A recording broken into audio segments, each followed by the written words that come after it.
AP శాసనసభకు సంబంధించి ఎమ్మెల్యేలు ఎమ్మెల్సీలకు సంబంధించిన క్రీడా పోటీలు విజయవాడలో ఉన్నటువంటి ఇందిరాగాంధీ స్టేడియంలో ప్రారంభమయ్యాయి. అట్టహాసంగా ప్రారంభమైనటువంటి ఈ క్రీడా పోటీలు అటు ఎమ్మెల్యేలు ఎమ్మెల్సీల్లో ఒక క్రీడా స్ఫూర్తిని నింపడంతో పాటు రాబోయే రోజుల్లో కూటమి ప్రభుత్వం క్రీడలకు ఏ విధమైనటువంటి ప్రాధాన్యత ఇస్తుందో ప్రత్యేకంగా ఈ క్రీడా పోటీల ద్వారా స్పష్టమవుతున్నటువంటి పరిస్థితి అయితే ఉంది. ప్రస్తుతం మనతో వేమూరు ఎమ్మెల్యే నక్కా ఆనందబాబు గారు ఉన్నారు. ఆయనతో మాట్లాడే ప్రయత్నం చేద్దాం.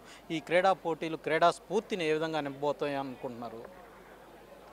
ఖచ్చితంగా అండి. గతంలో శాసనసభ్యులు శాసనమండలి సభ్యులకు సంబంధించి ఇటువంటి క్రీడా పోటీలు కానీ సాంస్కృతిక కార్యక్రమాలు కానీ జరుగుతూ ఉండేవి.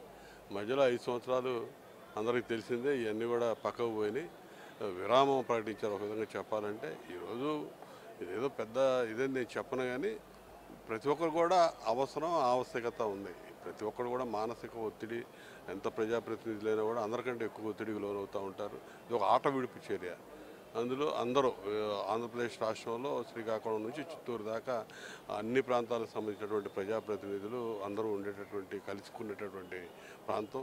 అసెంబ్లీలో ఉదయం నుంచి మధ్యాహ్నం వరకు సాయంత్రం వరకు ప్రజా సమస్యల మీద, రాష్ట్ర అభివృద్ధి మీద, రాష్ట్రానికి సంబంధించినటువంటి బడ్జెట్ అంశాల మీద చర్చలు జరుగుతూ ఉన్నాయి.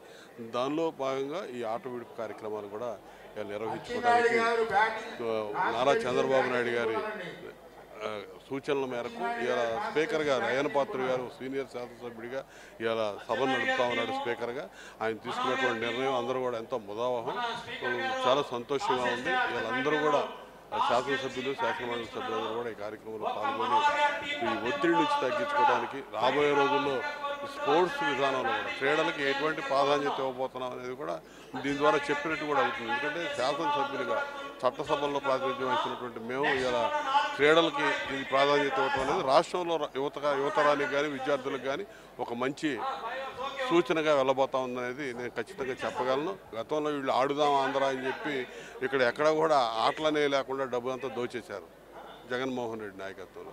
ఈరోజు ఆటలు అనేవి అందరికీ కావాలి. ప్రతి ఒక్కరు కూడా వయసుతో సంబంధం లేకుండా, లేకపోతే లింగ విభేదాలు లేకుండా అందరికీ అవసరమైనటువంటి అంశంగా ఈ రోజున ఆంధ్రప్రదేశ్ శాసనసభ గుర్తించి ఈ కార్యక్రమాలు నిర్వహించడం అనేది చాలా సంతోషంగా. ఈ 12 రోజులు జరిగినటువంటి బడ్జెట్ సమావేశాలు ఏ విధంగా జరిగినాయి అనుకుంటున్నారు? ఒకవైపు ప్రతిపక్షంగా ఉన్నటువంటి వైసీపీ కనీసం ఆ ఎమ్మెల్యేలు సమావేశాలకు కూడా హాజరు కానటువంటి పరిస్థితి, దీన్ని ఎలా చూడాలి?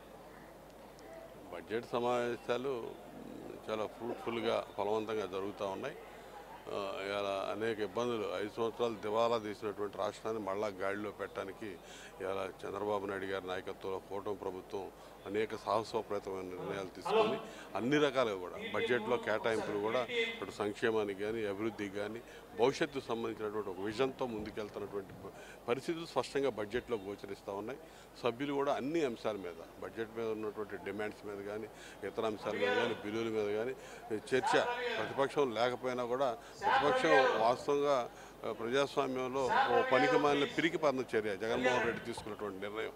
ఎంతమంది అని రాలేదు, 10 మంది 11 మంది వచ్చి ఫేస్ చేయాలి. కానీ ఈ విధంగా పారిపోయి పలాయనం చిత్తగించి ఒక విధంగా ప్రజాస్వామ్య వ్యవస్థను అపహాస్యం చేశాడు. అయినా కూడా మా బాధ్యతగా చంద్రబాబు నాయుడు గారి నాయకత్వంలో సభ ఇలా బ్రహ్మాండంగా అన్ని అంశాలు, ప్రజలకు అవసరమైనటువంటి అంశాలని కూడా ప్రతిరోజు చర్చిస్తూ సమయం వృధా కాకుండా ముందుకెళ్తా ఉన్నాం.